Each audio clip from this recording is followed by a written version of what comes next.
So I've always wanted to learn how to use chopsticks, but I am white. I never really want to try in public though, because well, I don't want to embarrass myself on hot sushi date. Rachel! So I did what any normal person would do. I went on Amazon and bought a set.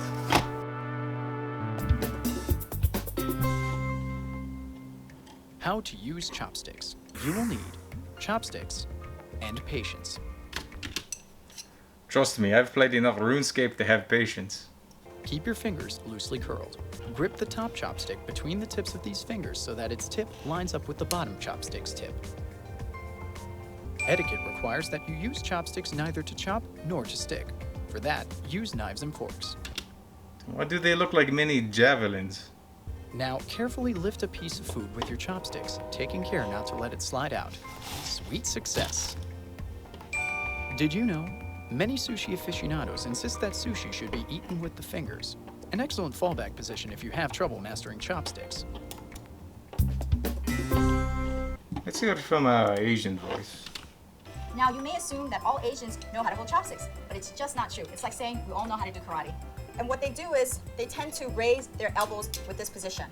And this is a really uncomfortable position for the elbow because you're lifting it up. And so when they go and try to use their chopstick, it tends to cross over like this. This is the wrong way to hold your chopsticks. And in this position, what happens is your elbow just falls to a 45-degree angle. And this is a really comfortable position for your arm. And when you go and move your chopsticks, your middle finger... Wouldn't that be like if I had fork and knife and I just eat it like this? Some rice. This is the correct way to hold your chopsticks. When you... Did she just really pick up 3 grains of rice? You know what? One more. The number one I hate these ads. So today I'm going to be showing you guys how to hold chopsticks. Hello 大家好，我想祝大家新年快樂，恭喜發財。今日我會教大家點樣揸筷子。So first of all, you're going to need a pair of chopsticks. Now this is what most Chinese people use in terms of chopsticks. I'm pretty sure plastic chopsticks. I think back in the day chopsticks were made of ivory, but obviously people don't really use ivory chopsticks anymore. Maybe your grandparents would have some, but most chopsticks nowadays are just made of plastic like this. Of course, if you go out to get Chinese or Japanese food, chopsticks where you break apart and use, and they usually have cute little instructions like this at the back for you. Also, my sister, they're actually really difficult to use, so if you're going to use chopsticks like this, your best bet is actually to stab the food as opposed to trying to pick things up with it. And we used to use these in our hair too, just as decoration. So now take your pair of chopsticks. Usually chopsticks are tapered on one end. 咁你睇下你對筷子咧，多數啲筷子就係一邊粗啲就同埋一邊幼啲咁樣啦。咁obviously the pointy end would be the end where you pick up the food with. As you would a pencil. 咁你就拎住第一隻筷子啦，最好咧就揸喺中間呢度咁樣啦。So you want to hold it. What did she just call me? It just takes a little bit of practice, of course. Okay, so this method of using your chopsticks is, so you know, whatever works for you. It's not really a big deal. But I think the general rule of kind of like, as long as you can pick up the food without looking like a slob, then it's okay. So yeah, that's pretty much it. You know, I know some Chinese too. Tada dianwa haoma shidurshao, Chongjinglu. Okay, I've got a couple of different things to really practice on. I call these Marco Polo's backpack. I'm going to start with something I think will be easy, and then I will ramp up the difficulty. I figured dumplings will be the easiest because they're pretty big and squishy, and if I get lazy, I can just spear them. Do not stab your food. So I have here my favorite so far, dumplings.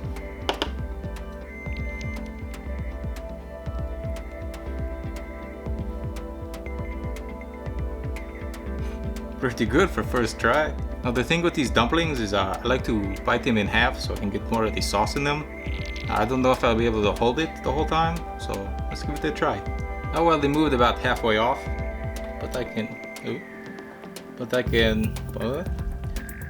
adjust.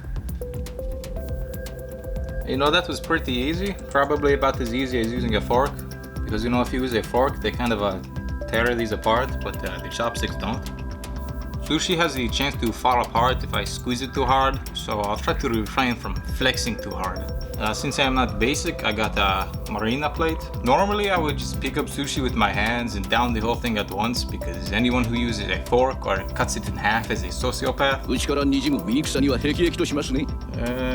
These might be hard to get out since they are quite tight.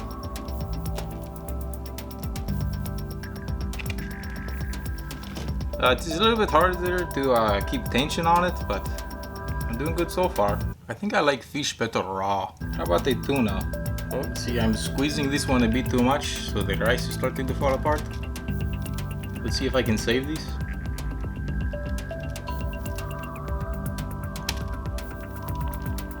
I think that's a pass. Definitely harder than just using my hands, but this way they stay clean. Slippery, but I think I'm getting the hang of this. Does that look okay to you? Extra long grain white rice is by no means Asian, but I made it sticky, so hopefully I'll be able to pick it up. My goal is more than 1 grain.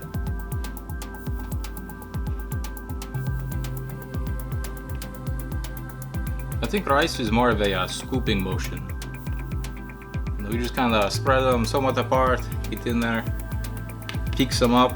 I see why in the cartoons I always bring them to their mouth to shovel it all in. Do not put your mouth on the bowl and use your chopsticks to shove food into your mouth. This one's not too bad. I think once I get used to it, it will be like using a teaspoon to eat rice. Ooh, that is hot.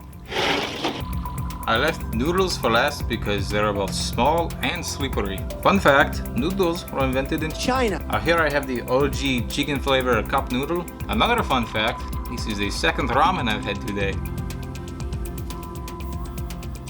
I seem to have the problem of the chopsticks getting misaligned.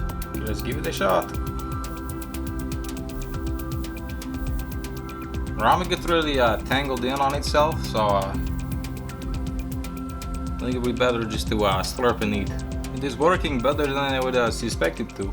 I'm definitely making more of a mess than I would if I just had a fork and twirled it around, but for the authentic experience, I think this is the way to go. When I get to the bottom of this cup, it'll probably be a little bit harder to scoop out the noodles with the chopsticks, but you know, you could just drink it, so.